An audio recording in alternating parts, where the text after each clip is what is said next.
You've been talking a lot tonight about cultural change and like the cultural change you would like to enact under your administration, under the Binkley administration.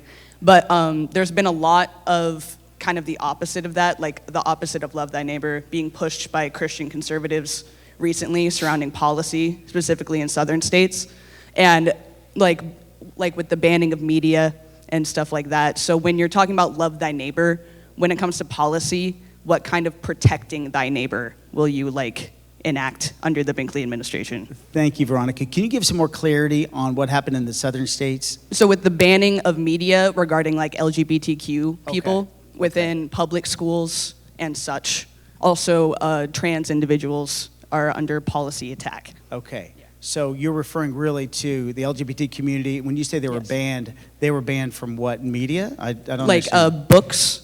Oh, okay. Books, Gotcha. like banning of books, of educational books surrounding I got like you. gay School rights libraries, and that kind of such. stuff. Just yeah. Thank you very much. So we're in a culture crisis in our country. We have many different things that we agree on, and we have many things that we disagree on. I'm going to try and get us to focus on some things we can agree on. Can we agree on that the poor need help? Can we agree on that young kids in education need some tutoring? Can we agree that, boy, together we need to fix the border? Do we need to fix health care? Do we need to fix the budget? Some of these things, many people will never agree on. But that doesn't mean we can't learn to respect each other. So as we look at this moment, and we're talking about, Ryan, how would you treat a transgender person in school? How would you handle certain things? Knowing that we're very different in many areas. And so it's almost like it's a, if I say I disagree with you, I'm not saying that I hate you. We have to change that narrative. I have to start the narrative that, listen, I respect everyone.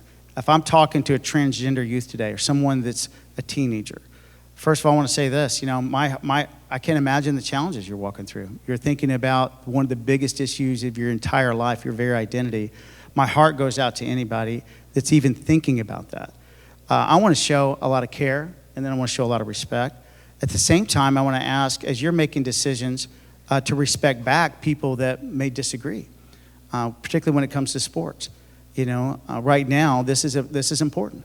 I've got 2 daughters. If they wanted to compete in sports, I would ask the respect to be there. Don't you think it'd be fair for them to compete fairly according to their biological sex? This isn't to say I disrespect you. This isn't to say I hate you. This is just saying I'm calling for a different conversation. When it comes to education, I really think, particularly in the middle school grades and younger, let's get the parents involved. I don't mind equipping parents. Hey, here's some resources for you. I think too many times educators are trying to keep parents out of education. We need to have them back in education, but we can do it the right way. Some of these resources that are available, they're available, but that doesn't necessarily mean that we need to make them readily available without parents knowing about it. So I think some of these we need to make sure parents are included, and that's the way I would lead that conversation.